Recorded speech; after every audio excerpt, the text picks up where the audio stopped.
Harold Whitaker shuffled down the cracked sidewalk of his suburban Chicago neighborhood, the weight of his 78 years pressing down on him like the heavy clouds above. He wore a worn-out brown jacket that had seen better days, its fabric frayed at the edges, and a faded baseball cap that he had picked up during his tour in the Army. As he walked, his mind drifted back to memories of happier times, times when he and his late wife, Margaret, would stroll together, hand in hand, sharing dreams and laughter. "Remember that time we got caught in the rain?" he murmured to himself, a faint smile breaking through the lines of worry etched on his face. "You always insisted on dancing, even with the thunder rumbling around us." The thought warmed his heart, but it was quickly overshadowed by the chill of loneliness that had settled in since Margaret's passing. Harold arrived at the local market, a place that had once brimmed with the chatter of neighbors and the familiar faces of friends. He paused for a moment at the entrance, taking a breath as if steeling himself for the journey inside. The market had changed over the years. It had become busier, filled with people who seemed to move with purpose, often ignoring the elderly man who had once been a pillar of the community. Inside, the fluorescent lights buzzed overhead, illuminating the aisles stocked with colorful products. Harold moved slowly, his hands trembling slightly as he picked up a can of soup, remembering how Margaret used to make it from scratch. Just then, he felt a sharp gaze upon him. Glancing up, he met the eyes of Karen, the store manager, who stood behind the checkout counter with an expression that spoke volumes. "Look at him," she whispered to a coworker, barely masking her disdain. "He shouldn't even be here. It's like he's forgotten how to take care of himself."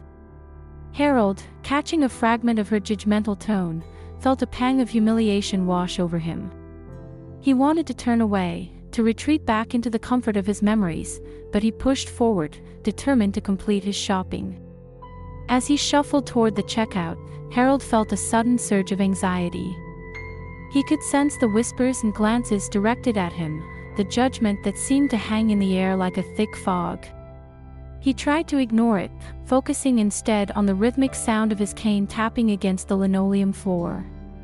Just as he reached the register, Karen approached him, her posture rigid and her voice sharp. "Excuse me, sir," she said, her tone leaving no room for compassion. "I'm going to have to ask you to leave. We can't have people like you in here. You're scaring away customers." Harold's heart sank, his breath catching in his throat. "I just wanted to buy some soup," he replied, his voice barely above a whisper, trembling with a mix of disbelief and hurt. "Look, it's not personal," Karen continued, her eyes narrowing. "You just don't fit the image we want for this store. Please leave." Harold felt the walls around him close in as he processed her words, each syllable like a dagger piercing through his already fragile self-esteem.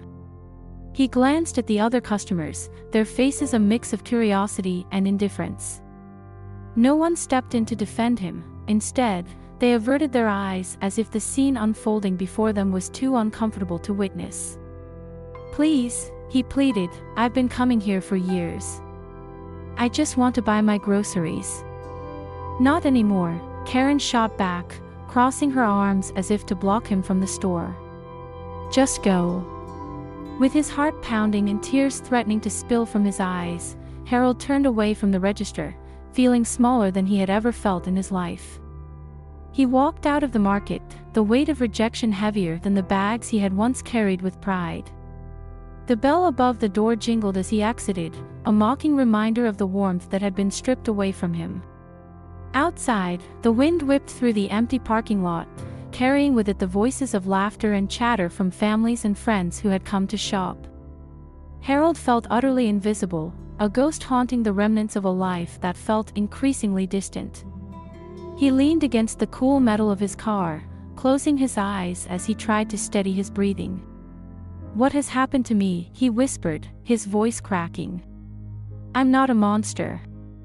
I'm just lost." The tears he had been holding back finally spilled over, tracing tracks down his weathered cheeks. He fumbled for a handkerchief in his pocket, wiping his eyes as he looked up at the sky, searching for answers among the clouds. As he sat there, a wave of anger began to rise within him. No more, he thought, gripping the steering wheel tightly. I won't let this define me. The fire of determination flickered to life in his chest, igniting a spark he hadn't felt in years. Harold knew he had to do something, to fight back against the prejudice and isolation that had crept into his life. With a deep breath, he started his car and drove home, the engine rumbling like the emotions swirling inside him. He had no idea what he would do, but he was resolute he would not remain silent. He would not allow the world to forget him or the sacrifices he had made. The memory of Margaret flashed in his mind again, her laughter echoing in his ears, urging him to stand up and be counted. As he pulled into the driveway, Harold felt a sense of purpose beginning to take root. He would reach out, share his story, and perhaps, just perhaps, he could inspire others to see beyond the surface. Harold Whitaker sat in the dim light of his modest living room, the ticking of the old clock on the wall echoing in the silence. He stared out of the window, watching the leaves swirl in the autumn breeze, their vibrant colors reminding him of the days when he and Margaret would walk through the park, hand in hand, sharing dreams and laughter. The warmth of those memories felt distant now, overshadowed by the sting of humiliation he had faced at the market. He could still hear the sharp words of Karen, the market manager, ringing in his ears. "You don't belong here," she had said, her voice dripping with disdain. It was as if she had stripped away the last vestiges of respect he felt he had left. Harold sighed deeply, his heart heavy with the weight of isolation. At 78, he had fought battles far more challenging than the one he faced today, and yet, here he was, feeling defeated by a single encounter that had shattered his spirit. "Margaret," he whispered, looking at the empty chair across from him. What would you have said? He could almost hear her gentle voice, encouraging him to stand tall and fight against the tide of negativity. But the strength he once felt was now a mere flicker, dimmed by the years of solitude and the relentless march of time. In a moment of impulse, Harold reached for his desk, cluttered with old photographs and half-written letters. He pulled out a fresh piece of paper, its crisp surface inviting him to pour out his thoughts. As he began to write, his hand trembled slightly. He knew he needed to articulate the pain he felt, to reach out to those in his community who might understand. "Dear friends," he wrote, his cursive flowing with a mix of determination and vulnerability. "Today, I was treated with a cruelty I thought was behind me. I was expelled from the market, simply for being me. I cannot remain silent. I wish to stand against this prejudice, but I need your support. Join me in fighting for dignity and respect for all, especially for those who have given so much to our country." As he finished the letter, Harold's heart began to race. He was not just writing to complain, he was reaching out for solidarity, for connection. He folded the letter carefully and placed it in an envelope. After a moment of contemplation, he decided to write to several friends and acquaintances, hoping to spark a movement, however small, in the face of adversity. Days passed, and each time Harold ventured into his mailbox, he felt a mix of anxiety and anticipation. Would anyone respond? He glanced at the pile of letters, each one a potential lifeline. On the fifth day, as he sorted through the usual bills and junk mail, he found an envelope with his name scrawled in familiar handwriting. His heart leaped. It was from Tom, his old neighbor. Harold's hands shook as he tore it open. "Harold," it began, "I was deeply moved by your letter. I remember you from my childhood, and I know the man you are. We need to stand together against this kind of behavior. Count me in. Let's organize something." Tears filled Harold's eyes as he read the words. He felt a flicker of hope igniting within him. Tom's response was just the beginning.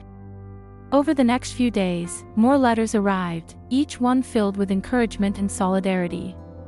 People he hadn't spoken to in years reached out, sharing their own experiences of discrimination and loneliness. It was as if a hidden community was awakening, rallying around him. "Harold, it's incredible how many people care," he murmured to himself one evening, surrounded by a small mountain of letters. I never realized I wasn't alone. With each letter he read, Harold felt a renewed sense of purpose. He began drafting a plan, envisioning a gathering where they could share their stories, discuss the prejudice they faced, and collectively voice their demand for respect and inclusion. One afternoon, as he walked to the local park to clear his mind, he spotted a group of young people hanging out near the playground. They were laughing and joking, their carefree spirits a stark contrast to his own somber mood. He paused, observing them from a distance. Among them was Michael, a boy he had seen around the neighborhood, always quick with a smile. Hey, Harold! Michael called out, noticing him standing alone. The boy jogged over, his friends trailing behind. What's up, you all right? Harold felt a warmth spread through him at the young man's concern. Just thinking, Michael. Just thinking, he replied, his voice steady despite the tumult of emotions inside. Michael glanced back at his friends, who were now watching the two of them with curiosity. We've heard some things, he said, looking back at Harold with a serious expression. About what happened at the market. That's messed up, man. You shouldn't have to deal with that. Thank you, Michael. It's been a tough time, Harold responded, surprised at how the boy's words reached him. But I'm not going to let it slide. I'm writing to people, calling for a protest against this kind of treatment. Protest? Michael's eyes widened with interest. That's bold. Can we help? I mean, we could spread the word, maybe get more people involved. Harold hesitated for a moment, unsure if the young people would truly understand the gravity of the situation. But then he saw the sincerity in Michael's eyes, the determination etched in his youthful features. I'd appreciate that. We need to show that we're united against prejudice. The group began to gather closer, their expressions shifting from curiosity to enthusiasm. Yeah. Let's do it, one of Michael's friends chimed in. We can make signs and everything. It'll be like a real movement. Harold felt a swell of emotion at their eagerness. I'd love your help. We can meet tomorrow and brainstorm ideas. As they chatted, Harold found himself sharing snippets of his past, stories of his youth, his service in the military, and the pride he once felt in being part of something greater. The young people listened intently, their eyes wide with fascination. Wow, you've done so much, Michael said, awe evident in his voice. I had no idea. You're like a hero. Harold chuckled softly, shaking his head. I'm just a man who's lived through a lot, trying to make sense of it all. But if I can inspire even one of you to stand against injustice, then I've done something worthwhile. The group dispersed after that, each one buzzing with excitement about the plans to come. Harold felt lighter, the shadows of doubt lifting as he returned home. With the support of these young people, he could feel the fire of hope rekindling within him. That night, as he prepared for bed, Harold couldn't help but smile. For the first time in days, he felt a sense of belonging, a connection to others that he had thought was lost forever. Maybe, just maybe, he could turn this painful experience into something transformative, not just for himself, but for his entire community. Harold sat alone on his worn-out armchair, the sunlight filtering through the dusty blinds of his living room. The memories of his wife, Margaret, felt like ghosts dancing around the room. He missed her laughter, her gentle touch, the warmth she brought into their home.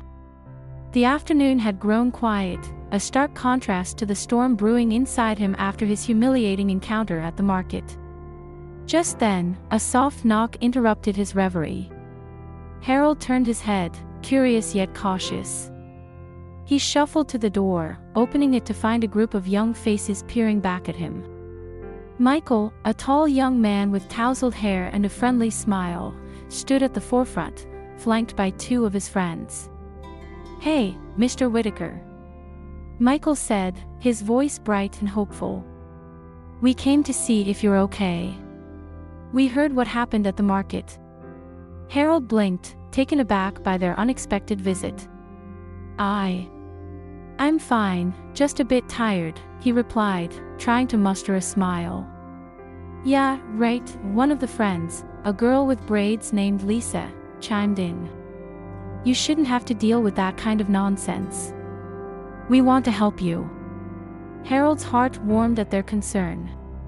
Help? How could you kids help an old man like me? We want to hear your story, Michael said earnestly, stepping past Harold and into the cozy yet cluttered space. We want to understand what you've been through. It matters to us. Harold hesitated, feeling the weight of his memories pressing down on him. But the sincerity in their eyes was disarming. All right, come in, he said, gesturing for them to take a seat. As they settled on the couch, Harold took a deep breath, recalling the tales of his youth and the war that shaped him. I was a young man once, just like you, he began, his voice steadying. I enlisted when I was barely 18, full of dreams and a sense of duty. The room fell silent as he recounted his experiences, his training, the camaraderie with his fellow soldiers, and the harrowing moments on the battlefield. He spoke of the bonds forged in the crucible of war, the laughter shared over campfires, and the tears shed for those lost. War changes you, he said, his voice thick with emotion. You come back, and the world feels different. People forget, or choose to forget, what you've sacrificed. Michael leaned forward, captivated. I can't imagine what that must have been like. My brother, he was in the military too, but he didn't come back. I wish I could have heard his stories. Harold's heart ached for the young man. It's painful to lose someone you love. But sharing their stories keeps their memory alive. It's important. The three young people listened intently, their expressions shifting from curiosity to empathy. After Harold finished, Lisa spoke up, her voice soft yet determined. We want to do something. We can't change what happened to you or Michael's brother, but we can make a difference now. What do you mean? Harold asked, intrigued. We could help you organize a protest, Michael suggested, excitement building in his voice. We can raise awareness about the way people treat our elders. You've got a story that needs to be heard, and we want to help you tell it. Harold felt a flicker of hope ignite within him. You really think it would make a difference? Absolutely. Lisa exclaimed, her eyes shining with passion. We could bring people together and show them that everyone deserves respect, regardless of their age or appearance. With each word, Harold felt a renewed sense of purpose swelling in his chest. He had been so consumed by his loneliness and hurt that he had almost forgotten the power of community. All right, then. Let's do it, he said, a smile breaking through his somber demeanor. The group spent the next few hours brainstorming ideas. They discussed locations, slogans, and how to spread the word. Harold found himself animated by their energy, his spirit lifting as they planned. We could restore that old park down the street as part of the protest, Michael proposed. It could be a symbol of bringing the community together. Great idea. Lisa added. We could invite everyone to help clean it up, and then we can have the protest right there, in a place that needs love and attention. Harold nodded, feeling the weight of his isolation begin to lift. I used to take my wife there for picnics. It was beautiful once. If we could bring it back to life, it would mean a lot. They exchanged ideas, laughter punctuating the air as they envisioned their plan taking shape. Each suggestion seemed to spark another, and for the first time in a long while, Harold felt a connection forming. As the sun began to set, casting a warm glow through the living room, Harold looked at the young faces surrounding him. I've been so lost for so long, he admitted, his voice trembling slightly. But you kids, you've brought something back into my life that I thought was gone for good. Michael smiled, a sense of camaraderie blossoming among them. We're all in this together, Mr. Whitaker. You've already inspired us just by sharing your story. Now we want to help you reach more people." "Thank you," Harold said, his heart swelling with gratitude. "I never expected this kind of support from you all. I'm truly grateful." As they prepared to leave, Michael turned to Harold one last time. "We'll be back tomorrow to start organizing everything. You're not alone anymore." With that, the young group left the house, leaving Harold with a sense of hope he hadn't felt in years. He watched them walk down the street, their laughter echoing in the air, and for the first time since Margaret's passing, he felt a flicker of excitement about the future. In the days that followed, he found himself eagerly anticipating their visits. The young people brought energy and laughter into his home, and together they worked tirelessly on their plan to restore the park. Harold shared more stories from his past, and the young people soaked them up like sponges, their admiration for him growing each day. As they gathered tools and supplies for the park's restoration, Harold felt a surge of purpose coursing through him. He was no longer just a forgotten figure in the community, he was a catalyst for change. The idea of standing up against prejudice and fighting for respect became a shared mission, and Harold embraced it with open arms. Through teamwork, laughter, and shared stories, they began to forge a bond that transcended their age differences. Harold was no longer just a veteran, he was a mentor, a friend, and a guiding light for the younger generation. And as they rallied together, Harold realized that this journey was not just about him reclaiming his dignity, but about bringing a community together in solidarity and understanding. As the sun began to cast long shadows across the once abandoned park, Harold Whitaker found himself surrounded by a group of eager young faces. The air was thick with the scent of freshly turned earth and wildflowers, and the sounds of laughter echoed in the distance. It was here, among the remnants of a forgotten playground, that Harold had begun to forge an unexpected bond with the next generation, one that would not only transform their lives but also breathe new life into his own.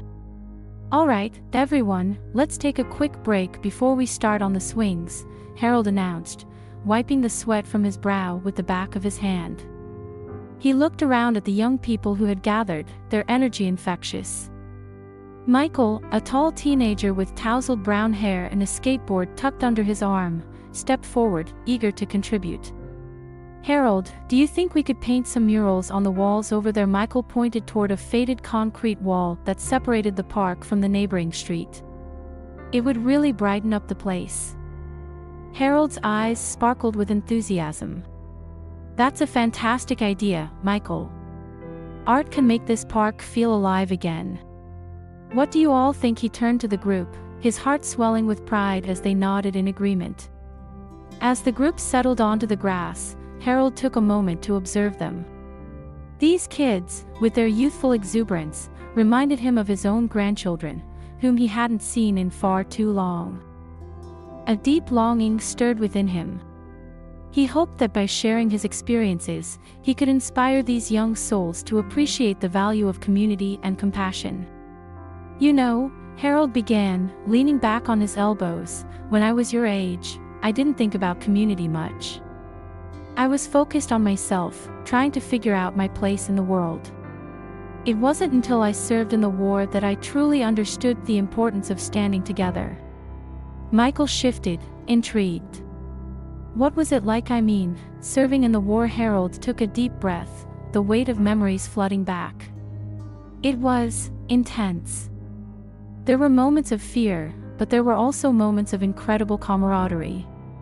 We relied on each other for our very lives. We fought not just for our country, but for one another. That bond carried us through the darkest days." A girl named Emma, with bright blue eyes and an infectious smile, chimed in. "Did you have friends that you lost? Did that make it harder?" Harold's gaze fell to the ground as he remembered his fallen comrades. "Yes, I lost many good friends. Each loss was like a piece of me being taken away.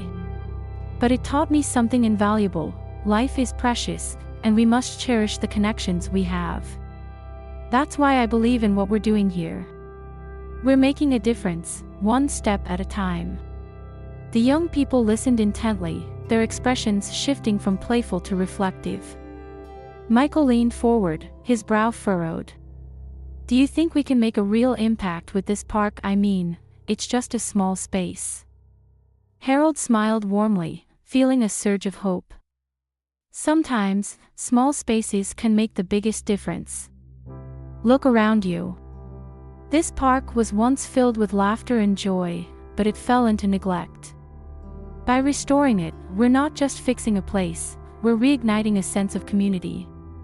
We're showing others that we care." The group sat in silence for a moment, absorbing Harold's words. Then, with a renewed sense of purpose, they began discussing ideas for their mural, tossing around themes of unity, resilience, and hope. As they brainstormed, Harold felt a warmth spread through him, like a flicker of light piercing through the shadows of his past. "Okay, let's get back to work."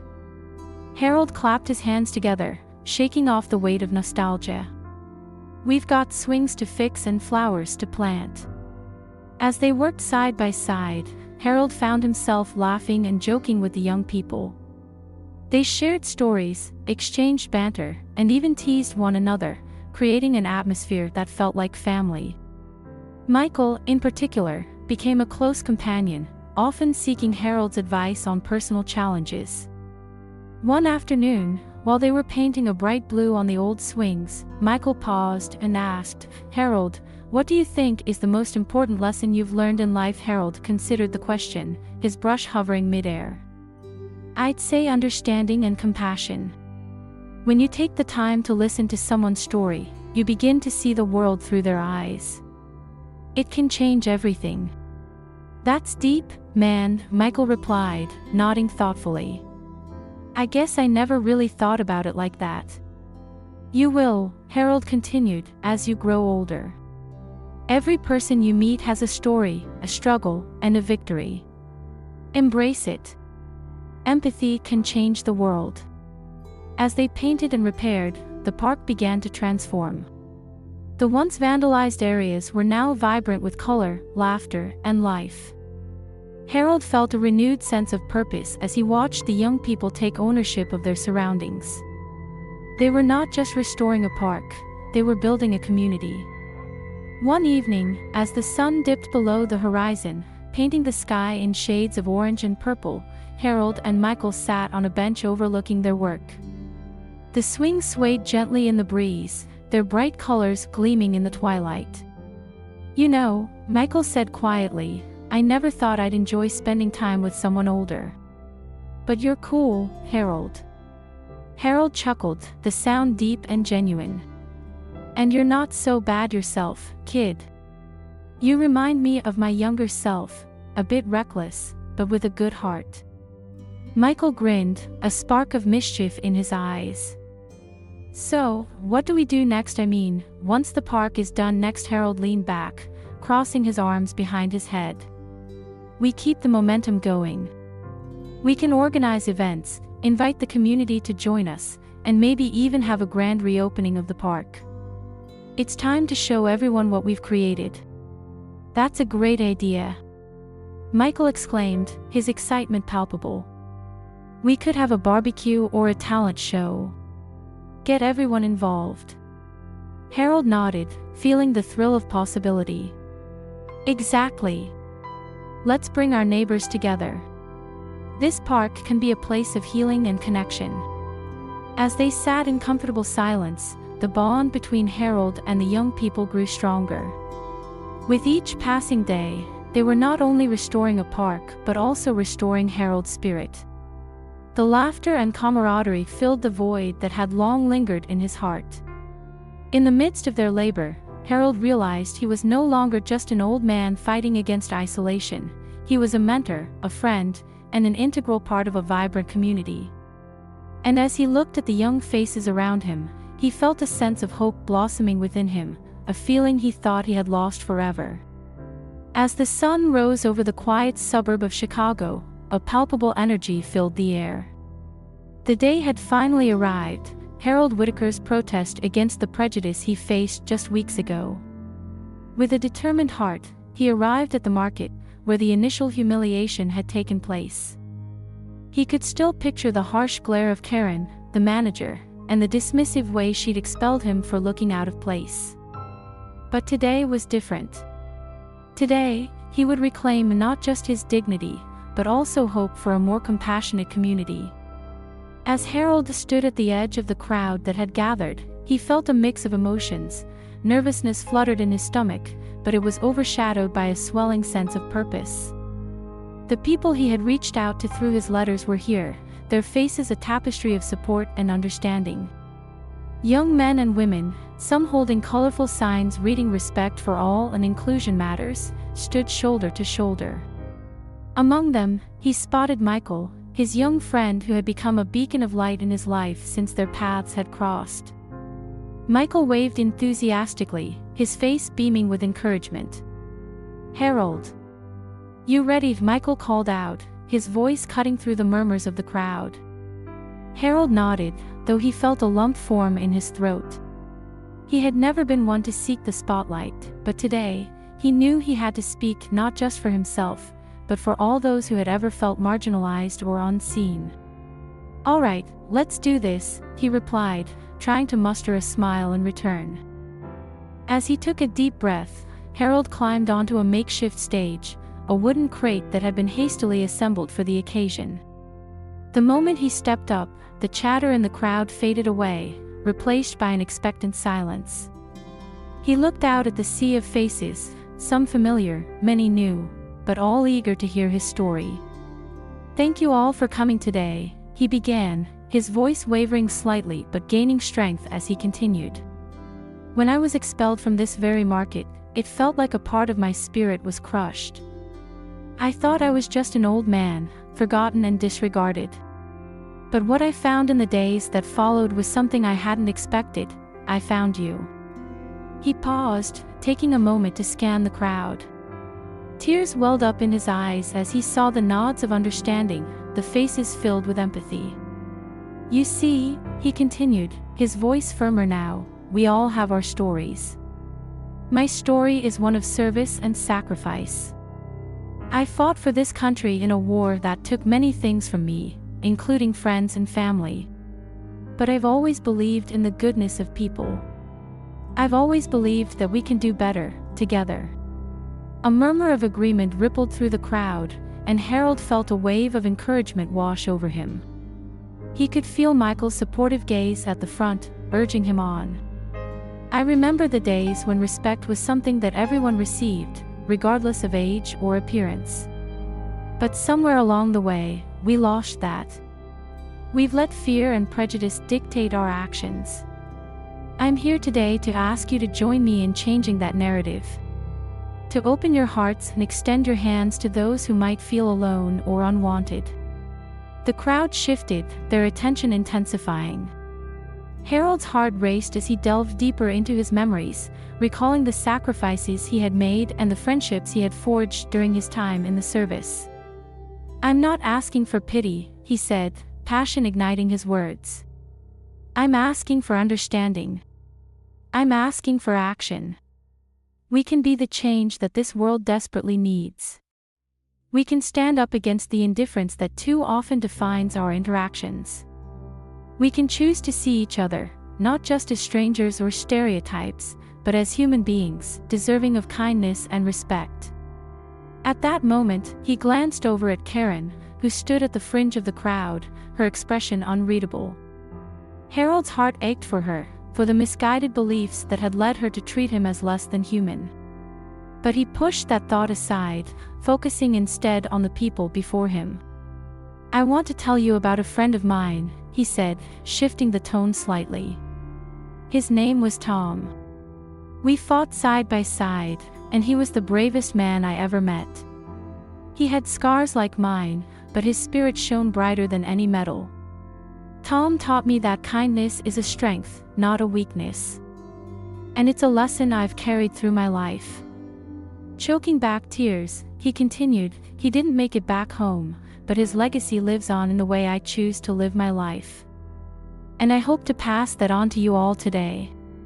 Let's honor those we've lost, not just with silence, but with actions that speak louder than words." The crowd erupted into applause, a thunderous wave of support that filled Harold with warmth. He felt the energy of the collective rising around him, fueling his resolve. Let's create a community where every voice is heard, where no one is silenced because of their age, their appearance, or their past. We are stronger together, and together, we can build a future where compassion prevails over prejudice. As he concluded his speech, a profound silence enveloped the crowd, broken only by the sound of Harold's heavy breathing. He looked out at the sea of faces, many of them glistening with tears, and felt a sense of connection that he had long thought lost. "Thank you, everyone," he said softly, his voice barely above a whisper. "Thank you for standing with me. Thank you for believing that we can do better." With that, the crowd erupted once more, this time into a cacophony of cheers and applause that echoed through the streets, reverberating off the walls of the nearby buildings. Harold stood on the crate, his heart swelling with emotion, feeling for the first time in a long time that he was truly seen. And for Harold Whitaker, the man once cast aside, this moment marked a turning point, not just in his life, but in the lives of those who joined him in this fight for dignity and respect. With each clap and shout of support, he felt the weight of isolation lift, replaced by a renewed sense of belonging and purpose. In that moment, he knew they were all in this together, united by a shared vision of compassion that would carry them forward. As the sun rose higher in the sky, casting a warm, golden light over the gathered crowd outside the market, Karen stood at a distance, her heart pounding in her chest. She had been watching the scene unfold from the fringes, her mind racing with a whirlwind of emotions. The sight of Harold, standing on a makeshift platform, surrounded by a sea of people holding signs that championed respect and inclusion, struck her deeply. She had witnessed a community rallying around a man she had once dismissed, and now, guilt gnawed at her insides. Karen's gaze drifted over the faces of the crowd. She saw young and old, neighbors she had known for years, all standing together in solidarity. It was a beautiful sight, one that filled her with a mix of admiration and regret. "What have I done?" she whispered to herself, the weight of her earlier actions pressing heavily on her shoulders. A wave of shame washed over her as she recalled how she had treated Harold, how she had allowed her prejudices to dictate her actions. The air buzzed with excitement, but for Karen, it felt as if time had slowed. The murmurs of the crowd faded into a dull roar as she focused on Harold, his voice strong yet filled with emotion as he spoke. "We all deserve respect, no matter our age or appearance," he proclaimed, his voice carrying the weight of his years and experiences. The crowd erupted into applause, and Karen felt a pang in her chest, an ache she couldn't ignore. "What have I become?" she muttered, her hands trembling at her sides. She had always prided herself on being a compassionate person, yet in that moment, she realized how far she had strayed from those values. Harold's words pierced through her, and with every syllable, she felt the guilt deepen. She took a step forward, but the crowd seemed to swell, pushing her back. She watched as Harold continued to speak, his eyes glistening with tears as he recounted his experiences, his struggles, and the pain of being marginalized. "I am not just an old man, I am a veteran, a husband, a friend. I have fought for this country, and I deserve to be treated with dignity." The roar of the crowd surged, and Karen felt a pull in her heart, a longing to be part of that movement. But fear gripped her. What if they rejected her? What if Harold didn't want to hear her apology? She felt trapped in her own mind as the internal battle raged on. The guilt was suffocating, and she could no longer stand by idly. "Karen, just go. They need to hear this," she whispered to herself, summoning every ounce of courage she could muster. Stepping forward once more, she felt a rush of adrenaline as she pushed through the throngs of people.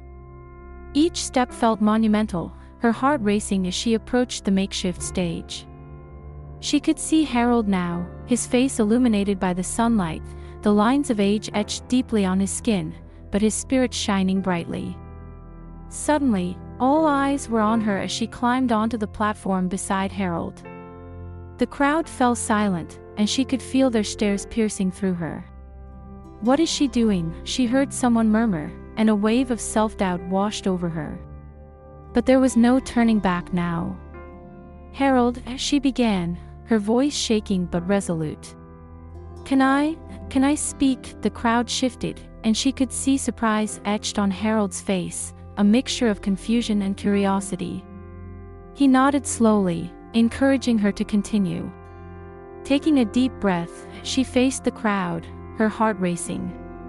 "I am Karen, the manager of this market. I want to apologize to Harold, and to all of you."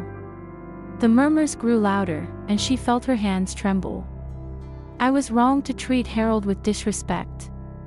I let my preconceived notions cloud my judgment, and I failed to see him as a person deserving of kindness." As she spoke, she could feel the weight of her words. "I was quick to judge based on appearances, and in doing so, I hurt someone who only wanted to feel like he belonged. I regret that more than I can express." Her voice caught in her throat, and she swallowed hard, fighting the tears that threatened to spill over. "Harold, I am so sorry," she said, her voice cracking. "I didn't know your story. I didn't know the sacrifices you made. I let my ignorance dictate my actions, and for that, I am deeply sorry." The crowd remained silent, the air thick with tension as they processed her words. Harold looked at her, his expression a mix of surprise and contemplation. "Thank you, Karen," he finally replied, his voice steady but soft. "It takes a lot of courage to admit when we are wrong. We all have our battles, and I appreciate your willingness to change." The sincerity in his voice struck a chord with her, and she felt a rush of relief wash over her. "I want to do better," Karen continued, her heart racing as she spoke from the depths of her soul. "I want this market to be a place of inclusivity and respect for everyone, regardless of age or appearance. I want to support initiatives that foster understanding and compassion." As she spoke, she caught glimpses of the crowd nodding in agreement, the tension easing slightly. "I hope you can all forgive me for my past actions," she added, her voice firm yet vulnerable. "I promise to do better, not just for Harold, but for each and every one of you." The silence that followed felt heavy, but then a soft voice broke through. "We forgive you, Karen." A young woman shouted from the back, and the crowd began to murmur in agreement. Slowly, the murmurs turned into a chorus of voices, echoing her sentiment. "Thank you," Karen said, tears brimming in her eyes. She felt an overwhelming sense of relief mixed with hope. "Let's work together to make our community a better place for everyone." Harold looked at her, his eyes glistening with appreciation. "Change begins with us, Karen. Your words today can inspire others to reflect and grow. Thank you for taking this step." As the crowd erupted in applause, Karen felt a warmth spread through her heart. The guilt that had once consumed her began to dissipate, replaced by a sense of purpose. Together, they could foster understanding, and together, they could change the narrative. In that moment, amidst the cheers and the sound of clapping, Karen realized she was no longer just a bystander, she was part of something greater, something transformative. And with that, she took a deep breath, ready to embrace the path of healing and connection that lay ahead. As the air thickened with anticipation, Harold stood on the makeshift stage, his heart racing. The crowd gathered in front of the market was a sea of faces, each one reflecting a mixture of curiosity and concern. He could feel the weight of their gazes, and for a moment, he hesitated. Memories of the humiliation he had faced earlier that day flooded his mind, but he quickly pushed them aside. This was his moment to reclaim his dignity, not just for himself but for every person who had ever felt marginalized. The crowd had grown silent, and all eyes were on him.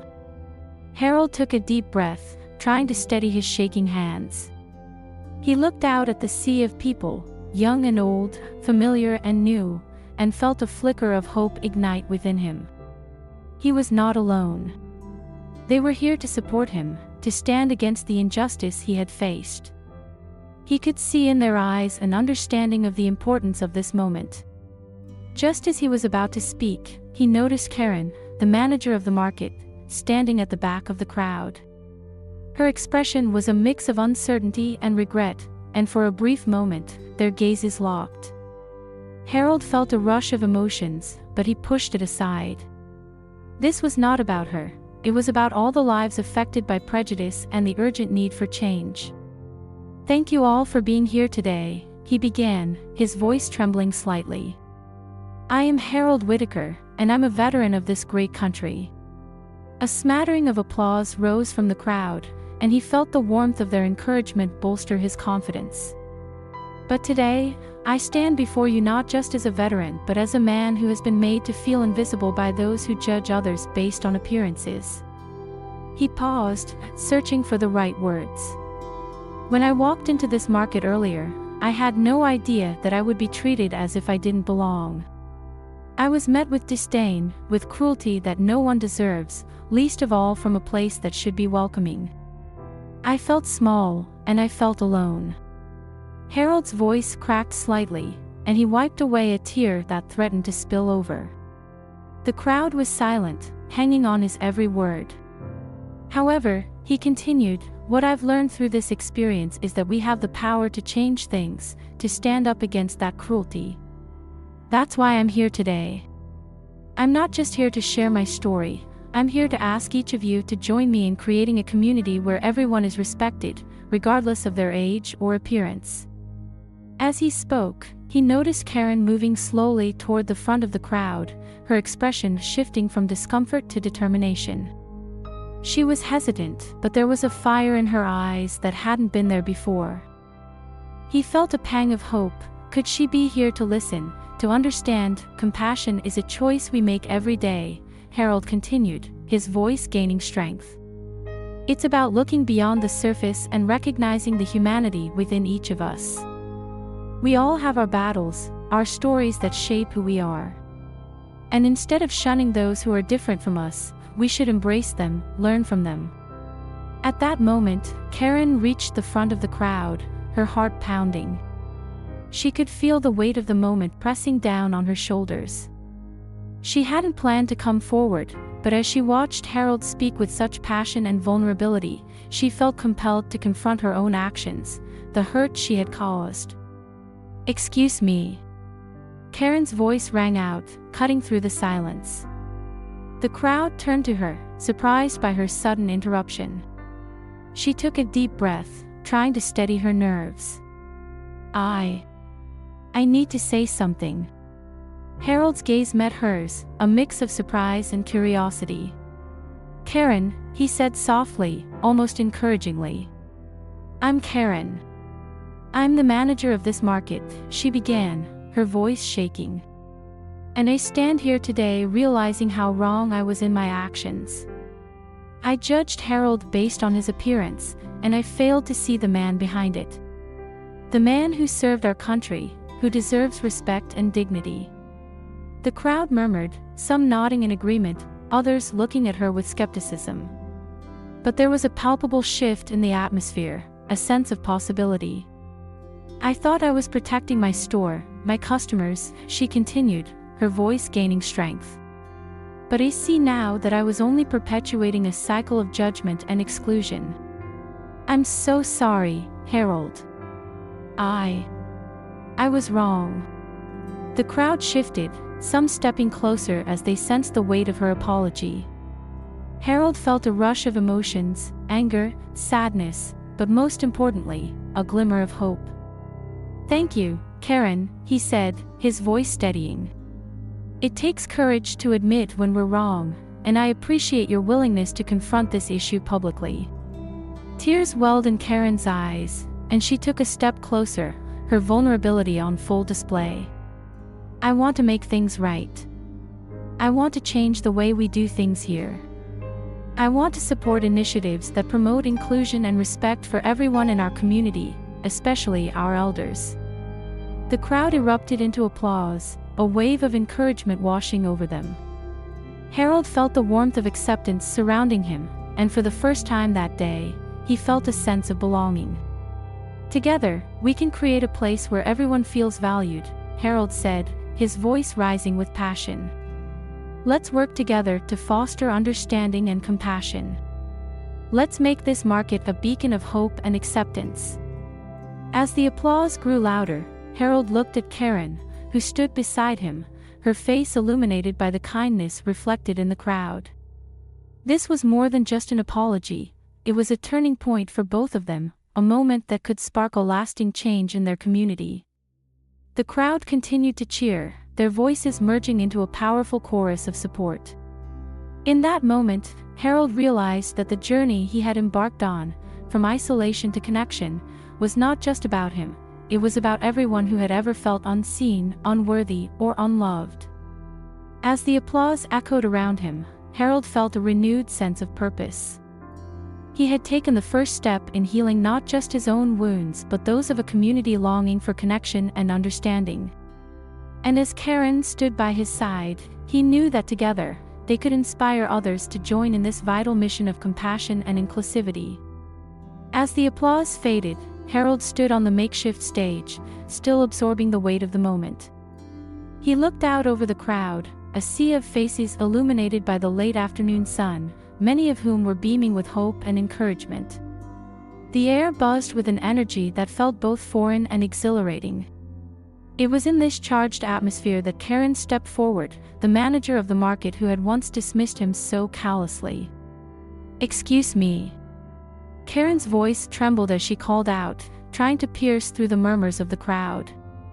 Everyone turned to face her, curiosity and expectation written across their faces. The collective breath held in the air seemed to amplify the gravity of the situation. Harold felt a knot twist in his stomach. He remembered her disdainful eyes, the way she had rolled them when he approached the market. What could she possibly want now? But there was something different in her demeanor today. She looked vulnerable, almost fragile. With shaky hands, Karen stepped up to the edge of the stage, her voice wavering as she continued. I need to say something." Her eyes darted nervously among the crowd, and for a moment, it felt as if time had stopped. "What I did to Harold was wrong. I am so sorry for the way I treated him, and for the way I allowed my own prejudices to dictate my actions." A murmur rippled through the crowd, surprise mingling with disbelief. Karen took a deep breath, trying to steady herself. "I've spent so much time thinking about what it means to be part of this community. We're supposed to care for one another, to support each other. I failed in that, and I see now how my actions hurt not just Harold but all of you." Harold's heart raced. He could see the sincerity in her eyes, the struggle she faced as she bared her soul to the community. It takes courage to admit when you're wrong, he thought. He had never imagined hearing those words from her. Karen continued, her voice gaining strength. "I want to change. I want to create an environment where everyone feels welcomed, regardless of their age, appearance, or past. We need to build each other up, not tear each other down." The crowd was silent, hanging on her every word. Slowly, a ripple of applause began to spread, growing louder as people began to stand in support of her newfound resolve. "I promise that effective immediately," Karen declared, "I will be changing our market's policies to ensure inclusivity and respect for everyone. I want to work with Harold and the community to support initiatives that empower our seniors. We need these voices, these stories, and we need to listen." The applause erupted, echoing through the streets, a chorus of support washing over Harold and Karen alike. He felt an overwhelming sense of relief, a burden lifting from his chest. Perhaps this was the beginning of something new, something beautiful. As the crowd cheered, Harold stepped forward, feeling a surge of gratitude. "Thank you, Karen. Your willingness to change means more than you can imagine," he said, his voice steady but filled with emotion. "It's easy to overlook those who are different. But every person has a story worth telling, a life worth living." Karen nodded, tears glistening in her eyes. "I've learned that the hard way. I hope you can forgive me for my past actions." Harold smiled warmly. Forgiveness is a journey, Karen. But today, you've taken a significant step in the right direction. We can all learn and grow from this experience. The crowd erupted once more, their cheers ringing through the air. It felt as if the very foundation of their community was shaking, transforming into something more profound and inclusive.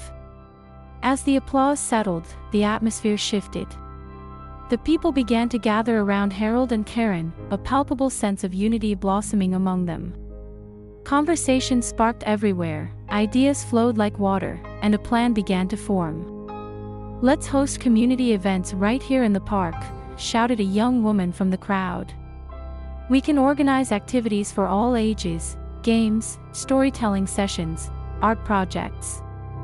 "Yes," someone else chimed in. "And we could create a garden together. A place where everyone can come, learn, and share." Harold's heart swelled with pride. It was incredible to see how quickly the community was embracing this newfound spirit of collaboration. "I love those ideas," he said, raising his voice to be heard. "Let's create a space where everyone can contribute. Where young and old can come together, share their experiences, and learn from each other." Karen nodded enthusiastically, her previous demeanor transformed into one of eagerness and hope. "I will make sure the market supports these initiatives. We can provide supplies, and even host workshops on weekends." The crowd cheered again, and Harold felt a surge of warmth wash over him. This was what he had longed for, not just acceptance but connection, understanding, and collaboration. As the sun began to dip below the horizon, casting a golden glow over the gathering, Harold stepped back to take it all in. The park, once abandoned and overgrown, was now a canvas for creativity and community. He glanced at Karen, who was already chatting with some of the younger members, her previous aloofness replaced by genuine interest and engagement. "Can you believe this?" he murmured to Michael, who stood beside him, a wide smile plastered across his face. "I never thought it would happen," Michael replied, glancing around. "This is amazing. It's like we're all part of something bigger now." "Yes," Harold agreed, his heart swelling with hope. "It's a new beginning for all of us." As twilight settled in, the celebration continued, laughter and chatter filling the air. Harold felt a sense of belonging that had eluded him for so long. This was not just a protest against prejudice, it was a celebration of community, empathy, and resilience. In that moment, he realized that the past, while painful, had led him here, to a place where he was valued, where his story mattered. He looked around, seeing familiar faces, young and old, all united in purpose. The journey ahead would not be easy, but it was one he was ready to embrace, hand in hand with his new friends. Together, he thought, we can make a difference. As days turned into weeks after the protest, the park transformed into a vibrant hub of activity, a testament to the unity and resilience of the community. Harold Whitaker stood at the entrance, watching as children played, families gathered, and young adults worked diligently on various projects. The fresh scent of grass and blooming flowers filled the air, a stark contrast to the desolation that had once claimed the space. "Hey, Harold!" A familiar voice broke through his thoughts. It was Michael, the young man who had become one of Harold's closest allies. He jogged over, his face flushed with excitement. "We're setting up for the storytelling event today. Can you believe how many people signed up?" Harold smiled warmly, his heart swelling with pride. "It's incredible, Michael. Just look at all the people coming together. This park is alive again." Michael grinned, his enthusiasm infectious. "I think it's more than just the park. It's what we're doing here, sharing stories, learning from each other. It's like you always say, every story matters." As they walked toward the makeshift stage, Harold felt a rush of nostalgia. The last time he had felt such a sense of belonging was with Margaret, his late wife, sharing stories and laughter with friends. Now, he was creating new memories. The event was simple, an open mic for community members to share their experiences, their hopes, and their dreams. "Harold," a voice called from behind. It was Sarah, a local high school teacher who had volunteered to help organize the event. "We're ready to start in 10 minutes. Do you want to say a few words to kick things off?" "Of course," Harold replied, feeling a familiar nervousness creep in. He had spoken publicly before, but this felt different. This was his community, his family. He took a deep breath, redirecting the excitement coursing through him into a sense of purpose. As the gathering began, people of all ages filled the benches and grassy areas, eagerly awaiting the stories to unfold. Michael stood beside Harold, giving him an encouraging nod. With a gentle tap on the microphone, Harold took center stage, the sunlight casting a warm glow over him. "Hello, everyone," he began, his voice steady but filled with emotion. "Thank you all for being here today. It warms my heart to see so many familiar faces and new friends. This park, once abandoned, is now a symbol of our strength and unity. It's a place where we can share our stories, stories that connect us, heal us, and remind us of our shared humanity." The crowd listened intently, and Harold could see the appreciation in their eyes. He continued, "Just a few weeks ago, I stood in front of you all, bare and vulnerable, sharing my painful experience of prejudice. But what I found in return was an outpouring of love and support. You all showed me that kindness still exists, it just needs a spark to ignite it." Applause broke out, and Harold felt a surge of gratitude. He gestured to the crowd, "Now, I invite you to share your stories. Let's celebrate our differences and find strength in our commonalities." One by one, community members took the stage, sharing their tales of struggle, resilience, and hope. A single mother spoke of her journey to provide for her children. A teenager shared his experience of overcoming bullying. Each story resonated with the crowd, weaving a tapestry of shared experiences and emotions. As the sun began to set, casting a golden hue over the park, Michael stepped up to the microphone, looking determined. "I want to share something too," he said, his voice a bit shaky. "Harold has been like a grandfather to me. He's taught me about courage and fighting against the odds. But I also want to talk about something personal." The crowd grew silent, all eyes on him, sensing the weight of his words. "I lost my brother last year," he continued, his voice breaking. "He was a soldier, and he didn't come back. I felt so lost and angry, but Harold helped me see that I can honor his memory through my actions. By building this community, by sharing our stories, we can keep their spirit alive." Tears welled in Harold's eyes as he listened to Michael. The young man had transformed his pain into a source of strength, and it inspired everyone around him. The crowd erupted in applause, a wave of support washing over Michael as he stepped down, visibly moved. After the storytelling session, the park was filled with animated conversations and laughter. Groups of young people were gathered around tables, discussing ideas for future events and projects. Harold walked around, thanking everyone for their participation and sharing hugs with those he had come to care for deeply. "Harold," a voice called out. It was Sarah again. "We've been talking about organizing a Veterans History project. We want to involve more young people and connect them with veterans in the community. What do you think?" Harold's heart raced with excitement at the thought. "That sounds wonderful, Sarah. It's so important that our youth understand the sacrifices made by those who served. We could create a series of interviews, documenting their stories." Sarah nodded, jotting down notes. "Yes. We could collaborate with the local history museum to create an exhibition. This would not only honor the veterans but also teach our young people about the importance of empathy and understanding."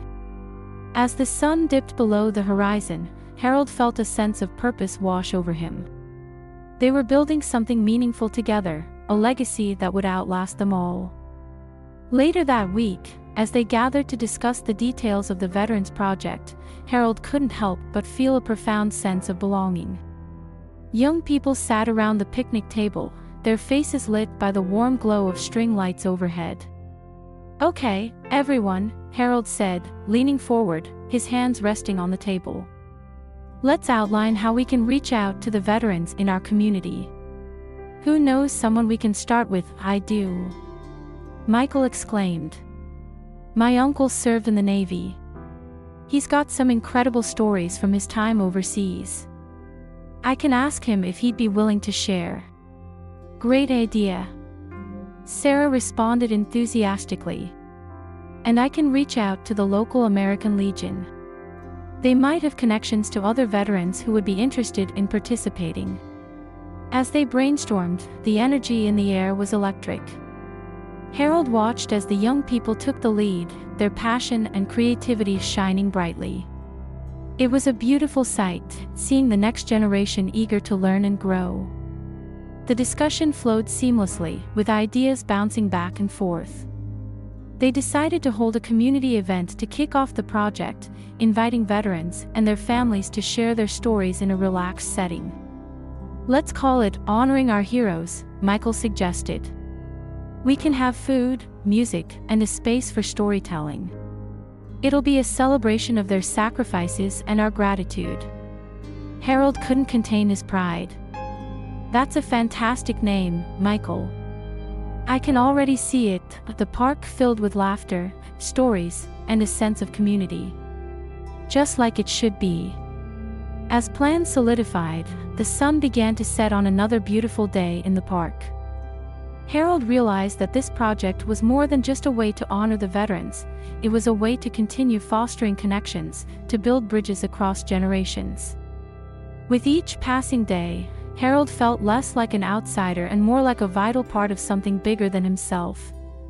The stories shared in the park were not just tales of the past, they were threads weaving together the fabric of their community, creating a tapestry rich in color, resilience, and hope. A month had passed since the protest that had changed everything for Harold Whitaker and the community around him. The park, once overgrown and neglected, was now a vibrant hub of activity.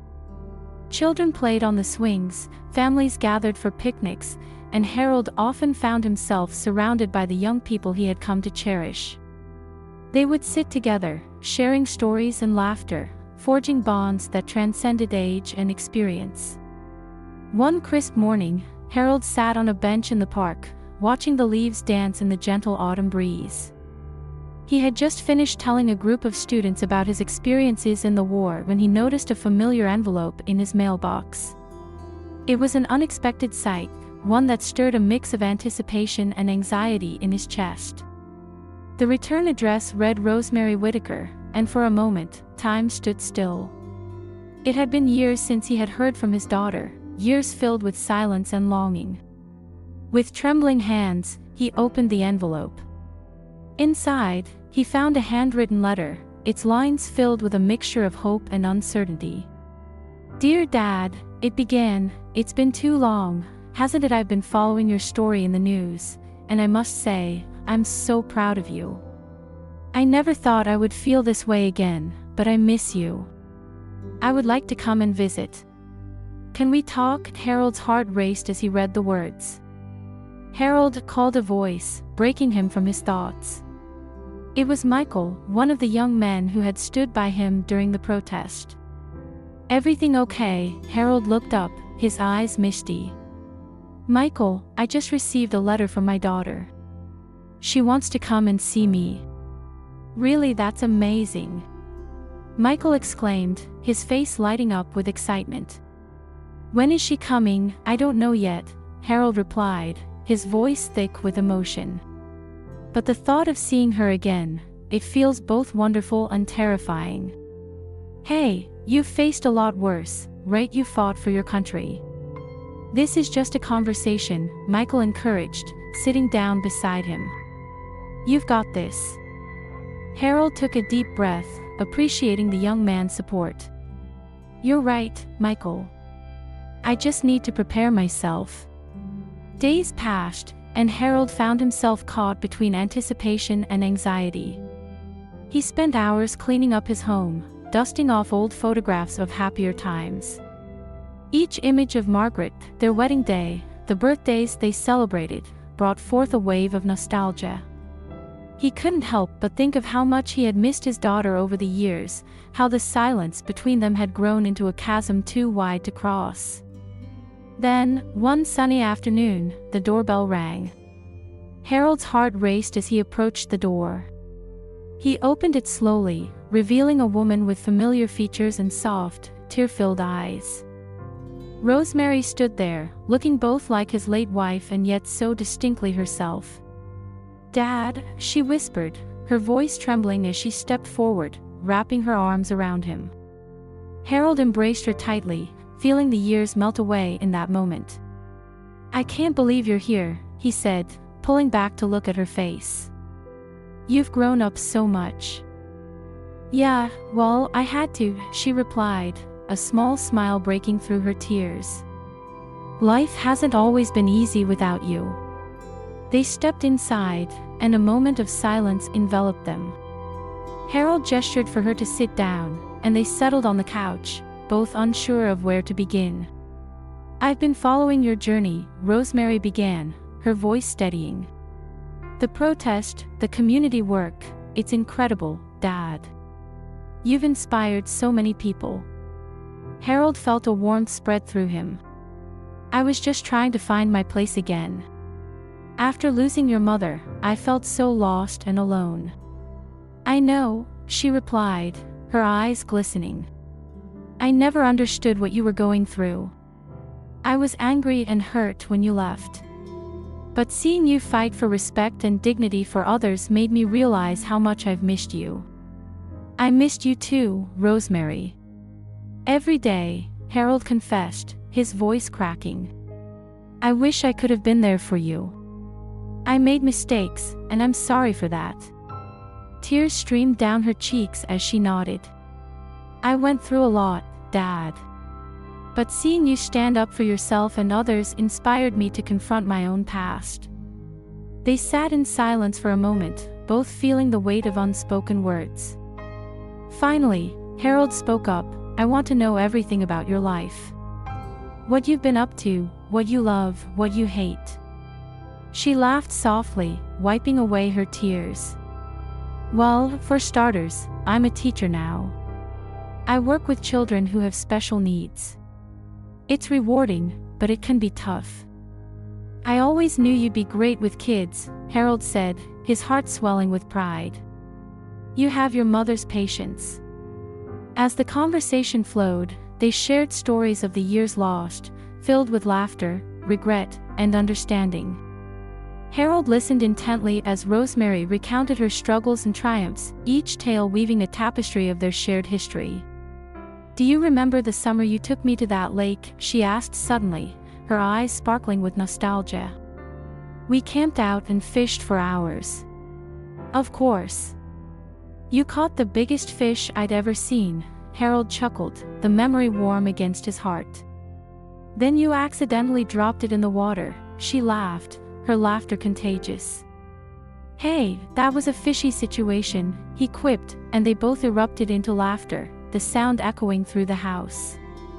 As the sun began to set, casting a golden hue over the room, Harold felt a sense of peace settle over him. This was the connection he had longed for, the reconciliation that had eluded him for so many years. "I'm so proud of you, Dad," Rosemary said, her voice softening. "You've turned your pain into something beautiful, something that helps others." "Thank you, sweetheart. But I couldn't have done it without the community. They've taught me that we can heal together," Harold replied, his heart full. "Maybe we can do that together, too," she suggested, her expression earnest. "I want to help you with your community projects. I think it's important to give back." "I would love that," he said, feeling a surge of hope. "We can organize events together, reach out to more people. It's never too late to make a difference." As they talked late into the evening, Harold realized that the deep wounds of the past were slowly starting to heal. The laughter and warmth filling the room were more than just fleeting moments. They were the foundation of a new relationship, one built on understanding and love. In the days that followed, Harold and Rosemary worked together to strengthen their bond and to expand the community initiatives he had started. They organized gatherings in the park, inviting families to share their stories and celebrate their heritage. One afternoon, as they were setting up for an event, Rosemary turned to Harold, her voice serious. "Dad, I think we should invite Karen to join us. She's shown a willingness to change, and I believe she could be a valuable part of this community." Harold paused, considering her words. "You're right. It's about inclusivity, and she deserves a chance to show her growth." When they invited Karen, the manager of the market, she accepted with humility. They all met in the park, where the sun shone brightly, and the laughter of children filled the air. As they stood together, Harold felt a sense of completeness. He had fought battles in his life, but this was a victory unlike any other, the victory of love, family, and community.